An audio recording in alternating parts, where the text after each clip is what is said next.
শুরুতেই জানিয়ে দেব সংবাদ শিরোনাম, এরপর জানিয়ে দেব বিস্তারিত। প্রথমে জানিয়ে দেব অনশনের পর ডিবি কার্যালয় থেকে ছাড়া পেলেন 6 সমন্বয়ক।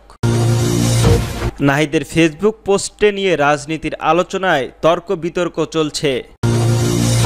আরও জানিয়ে দেব রাজশাহীতে জুলাই শহীদদের স্মরণে মিনি ম্যারাথন। এবং সর্বশেষ জানিয়ে দেব মা বোনদের প্রতি তারেক রহমানের বার্তা, সজাগ থাকতে হবে, ফ্যাসিবাদ যেন মাথা নাড়া দিয়ে উঠতে না পারে। অনশনের পর ডিবি কার্যালয় থেকে ছাড়া পেলেন 6 সমন্বয়ক। নিরাপত্তার অজুহাতে গোয়েন্দা ডিবি কার্যালয়ের আটকে রাখা হয়েছিল বৈষম্য বিরোধী ছাত্র আন্দোলনের মুখোশধারী 6 জন সমন্বয়ককে। আটক থাকার পর এক পর্যায়ে তারা অনশন শুরু করেন। 32 ঘন্টা অনশনের পর 1 আগস্ট দুপুরে 6 সমন্বয়কে ডিবি কার্যালয় থেকে কালো রঙের 2টি গাড়িতে করে যার যার ঠিকানায় পৌঁছে দেওয়া হয়। সমন্বয়ক নাহিদ ইসলাম, আসিফ মাহমুদ, সজীব ভূঁইয়া ও আবু মজুমদারকে 6 দিন, সার্জিস আলম ও হাসনাত আবদুল্লাহকে 5 দিন এবং নুসরাত তাবাসসুমকে 4 দিন ডিবি কার্যালয়ে আটক রাখা হয়েছিল। এই সমন্বয়কদের মধ্যে নাহিদ এখন জাতীয় নাগরিক পার্টির এনসিপির আহ্বায়ক, আসিফ মাহমুদ ভূঁইয়া, সজীব বর্তমান অন্তর্বর্তীকালীন সরকারের উপদেষ্টার, সার্জিস আলম, হাসনাত আবদুল্লাহ ও নুসরাত এনসিপির গুরুত্বপূর্ণ নেতা, আবু বাকের এখন গণতান্ত্রিক ছাত্র সংসদের আহ্বায়ক। ডিবি কার্যালয় থেকে ছাড়া পাওয়ার সেই ঘটনা সম্পর্কে সমন্বয়ক আবু বাকেরের মজুমদার গতকাল বৃহস্পতিবার বিকেলে মুঠোফোনের প্রথম আলোকে বলেন, আমি আমার বোনের বাসায় লোকেশন ঠিকানা দিয়েছিলাম ডিবিকে। 1 আগস্ট 2024 ডিবি তাদের তত্ত্বাবধায়নে 6 জনকে যার যার গন্তব্যে পৌঁছে দেয়। বোনের বাসায় পৌঁছানোর কিছুক্ষণ পরই আমি প্রথমে আসিফ ভাইয়ের সঙ্গে যোগাযোগ করি। মানিকগঞ্জের একটা জায়গায় দেখি, আমরা পরিস্থিতি বোঝার চেষ্টা করি কিভাবে এক দফা সরকারের পতনের ঘোষণায় দেওয়া যায় সে বিষয়ে। সেই দিন আমরা চিন্তা করি, সেই দিন বৈষম্য বিরোধী ছাত্র আন্দোলনের ডাকে নিহত ব্যক্তিদের স্মরণ ও হত্যাকাণ্ডের বিচারের দাবিতে বিড়ম্বিং হওয়া আওয়াজ শিরোহী কর্মসূচি পালিত হয়। এই কর্মসূচি আওতায় সঙ্গীত, পথনাটক, দেয়াল লিখিত স্মৃতিচারণ ও বিক্ষোভ সমাবেশের হয় রাজনীতি। ঢাকা সহ অত্যন্ত 16টি জেলায় মহানগরে এইসব কর্মসূচিতে শিক্ষার্থীদের পাশাপাশি কিছু জায়গা শিক্ষক, আইনজীবীরা অংশ নেন। তবে কোথাও কোথাও কর্মসূচিতে বাধা দেওয়ার আইন শৃঙ্খলা রক্ষণাবেক্ষণ বাহিনীর, কোথাও কোথাও পুলিশের সঙ্গে বিক্ষোভকারীদের পাল্টাপাল্টি ধাওয়ার ঘটনা ঘটে। অনেক জায়গায় আন্দোলনকারী শিক্ষার্থীদের আটকে রাখা হয়। নাহিদের ফেসবুক পোস্ট নিয়ে রাজনীতিতে আলোচনা ও বিতর্ক। ছাত্র জনতার অভ্যুত্থানের আওয়ামী লীগ সরকারের পতনের পরপরই অধ্যাপক মোহাম্মদ ইউনূসের নেতৃত্বে জাতীয় সরকার গঠন করার একটি প্রচেষ্টার কথা তখন রাজনৈতিক মহলের আলোচিত ছিল। বৃহস্পতিবার জাতীয় নাগরিক পার্টির এনসিপির আহ্বায়ক নাহিদ ইসলামের এক ফেসবুক পোস্টে সেটা নিয়ে নতুন করে বিতর্কের সৃষ্টি হয়। নাহিদ ইসলাম বৃহস্পতিবারের 31 জুলাই দুপুর 12টা11 নিজের ভেরিফাইড ফেসবুক পেজ অ্যাকাউন্টের এক পোস্টে বলেছেন, বিএনপির মহাসচিব মির্জা ফখরুল সম্প্রতি একটা সাক্ষাৎকারে বলেছেন, জাতীয় সরকারের কোনো প্রস্তাবনা ছাত্র দলের পক্ষ থেকে তাদের দেওয়া হয়নি, তারা অন্য মাধ্যমে এই প্রস্তাবনা পেয়েছিল। এই বক্তব্যটি সত্যতা নয়। 5 আগস্ট রাতে পেজ ব্রিফিংয়ে বলেছিলেন, আমরা অন্তর্বর্তীকালীন জাতীয় সরকার করতে চাই। সেই পেজ বিজ্ঞপ্তিতে পরপর বিএনপির ভারপ্রাপ্ত চেয়ারম্যান তারেক রহমানের সঙ্গে আমাদের ভার্চুয়ালি মিটিং হয়। সেখানে বৈষম্য বিরোধী ছাত্র আন্দোলনের পক্ষ থেকে জাতীয় সরকার ও নতুন সংবিধানের প্রস্তাব দেওয়া হয়েছিল। তারেক রহমান এই প্রস্তাবে সম্মতি হয়নি এবং নাগরিক সমাজের সদস্য নিয়ে নির্বাচনকালে অন্তর্বর্তীকালীন সরকারের গঠনে সাজেশন দেন। আমরা ডাক্তার মোহাম্মদ ইউনূসের কথা বলি প্রধান উপদেষ্টা হিসেবে। নাহিদের পোস্টে আরো বলেন, 7 আগস্ট ভোরবেলা বিএনপির মহাসচিব মির্জা ফখরুলের বাসায় আমরা ওনার সাথে অন্তর্বর্তীকালীন সরকারের উপদেষ্টা পরিষদ নিয়ে আলোচনা করি। উপদেষ্টা পরিষদ শপথ নেবার আগে তারেক রহমানের সাথে আরেকটি মিটিং এর প্রস্তাবিত উপদেষ্টা পরিষদের সদস্যদের নিয়ে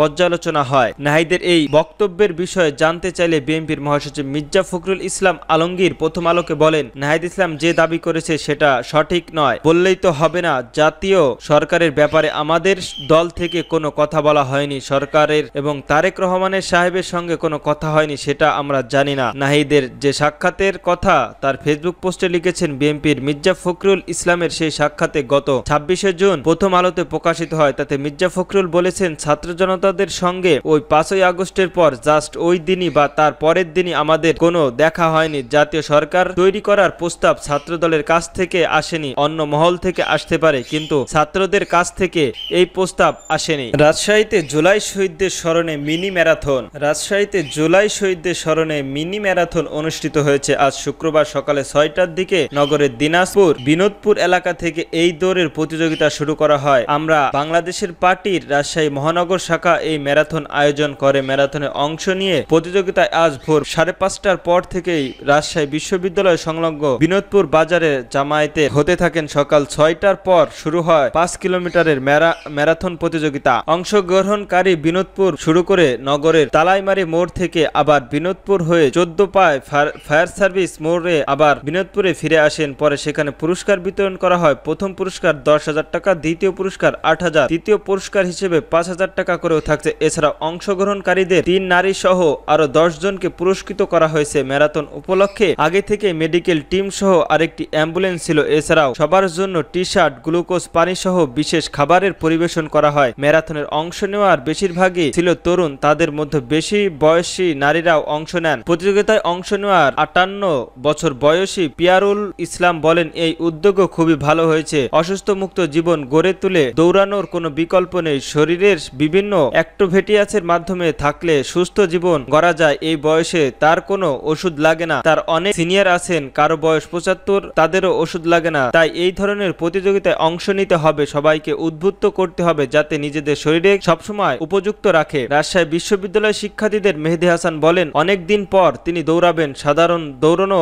হয় না, আজকের পর থেকে তিনি প্রতিদিন সকালে উঠে দৌড়াবেন। সজাগ থাকতে হবে, ফ্যাসিবাদ যেন মাথা নাড়া দিয়ে নাও আসতে পারে বললেন তারেক রহমান। বিএনপির ভারপ্রাপ্ত চেয়ারম্যান তারেক রহমান বলেছেন, দেশে যাতে আর কোনোভাবেই কোনোদিন ফ্যাসিবাদী উদ্বাগ চরমপন্থা মাথা নাড়া দিয়ে উঠতে না পারে, এ ব্যাপারে বিশেষ করে নারী সমাজকে অত্যন্ত সতর্ক ও সজাগ থাকতে হবে। এই জন্য আমি সমগ্র বাংলাদেশের মা বোনদের আহ্বান জানাই। গতকাল বৃহস্পতিবার বিকালে রাজধানীর শাহবাগে বাংলাদেশ মেডিকেল বিশ্ববিদ্যালয় মিলায়েতের জাতীয়বাদী মহিলা দল আয়োজিত এক আলোচনা সভায় ভার্চুয়ালি যোগ দিয়ে তিনি এই আহ্বান জানান। জুলাই অভ্যুত্থানের বর্ষপূর্তি উপলক্ষে ফ্যাসিবাদী বিরোধী আন্দোলনে নারীর অবদান শীর্ষক এই আলোচনা সভায় অনুষ্ঠিত হয়। সাভারের শুরুতেই স্বাগতর বক্তব্য দেন মহিলা দলের সভাপতি আফরোজা আব্বাস। অনুষ্ঠানে ফ্যাসিবাদী বিরোধী আন্দোলনের নারীদের অবদানের উপর একটি তথ্যচিত্র প্রদর্শন করা হয়। পরে শহীদ পরিবারের সদস্যদের সম্মাননা মেডেল দেওয়া হয়। প্রধান অতিথির বক্তব্যে তারেক রহমান বলেন, একজন মায়ের চোখ যেমন বাংলাদেশের হওয়া দরকার, তেমনি একটি বাংলাদেশেরও প্রতিষ্ঠিত হওয়ার চাইলে আগামী জাতীয় নির্বাচনে বাংলাদেশের প্রতিটি নাগরিকের অন্তত গুরুত্বপূর্ণ। আসুন নারী পুরুষ শিশু নির্যাতন ধর্মবর্ণ নির্বিশেষে সবাই জন্য শহীদদের কাঙ্ক্ষিত একটি ইনসাফ ভিত্তিক গণতান্ত্রিক নিরাপত্তা বাংলাদেশের প্রতিষ্ঠার মাধ্যমে শহীদদের আত্মত্যাগের প্রতি সম্মান জানাতে আমরা ঐক্যবদ্ধ থাকি। সবার জন্য একটি নিরাপদ, একটি গণতান্ত্রিক, একটি মানবিক বাংলাদেশ পরিচালনার চলমান অভিযাত্রী অতীতের মতো দৃঢ়ভাবে আগামীতে দিনে ও মায়ের বোনদের সংস্ক্রিয় অংশগ্রহণের মাধ্যমে সামর্থ্যীরা আশা করি। তিনি বলেন, বাংলাদেশের পরিবারের হিসেবে যদি আমরা চিন্তা করি তাহলে প্রায় 4 লক্ষ কোটি, এর মধ্যে অর্থনৈতিকভাবে পিছিয়ে থাকা পরিবারগুলোর মধ্যে আমরা যেটা পারস্পরিক করেছি, সামনের দিনগুলি সুযোগ পেলে প্রথম পর্যায়ের কমপক্ষে 50 লাখ প্রান্তিক পরিবারের জন্য আমরা ফ্যামিলির কার্ড চালু করব।